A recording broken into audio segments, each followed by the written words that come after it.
satu para Kita ada ikan. Maggi. Kita ada Maggi.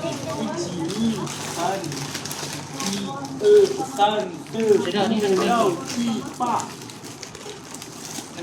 Gimana Maggi? Sedap, kita ada Maggi. Maggi dah habis ke? Satu beg 9 barang, betul ke? Maggi Banyaknya.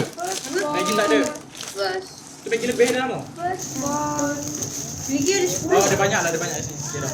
Maggi. Betul tak? Tunggu saya dapat apa? Satu beg 9 barang, betul tak? Lagi? Percaya diri risau tak adil, ada yang tak adil. Boleh percaya kerja yang risau ada yang tak adil.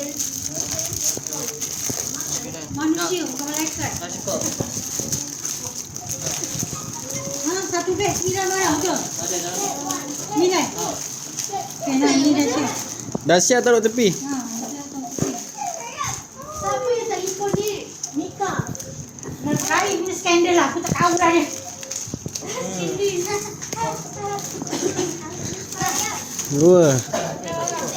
9 barang, betul?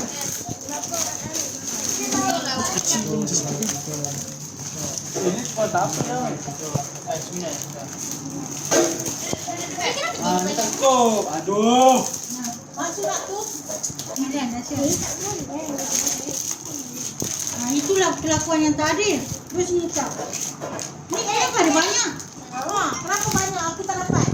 Kenapa ada banyak? Tengok banyak gila. Oh. Tidak kot. Sepatutnya pas. Bukan Pakai Amin. Oh, ni kata ini pun dapat. Ni kenapa kadang tak dapat ni? Dia apa? Sayang kenapa tak dapat? Kalau ambil laju je nak buat apa dia ni. Takkan dia ambil punya. Masuk. Tu kena mati bego. Kopi dah. Kita kopi. Ni kenapa banyak sangat? Dah 10 je Rahim. Kenapa ada lebih? Tengok, cuba tengok sampai. Ada tu. Ni tahu ni. Kenapa gas tak cukup? QC kena check QC. Ben dah cukup dah. Ha, tengok ada berapa?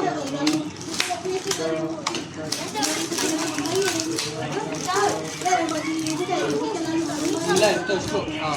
Besar ni. Dah ada. Kenapa ni ada lebih? Dah cukup lah kot. Ben. Dah beg 10. Kira beg 10. Berapa beg? Ini ramai dah cukup.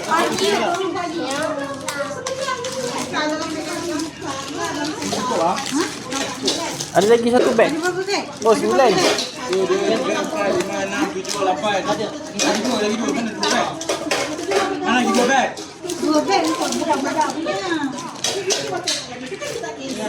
Yalah 2 beg untuk budak-budak punya. Kenapa ada lebih? Ni ada yang tak masuk ni. Ni 10.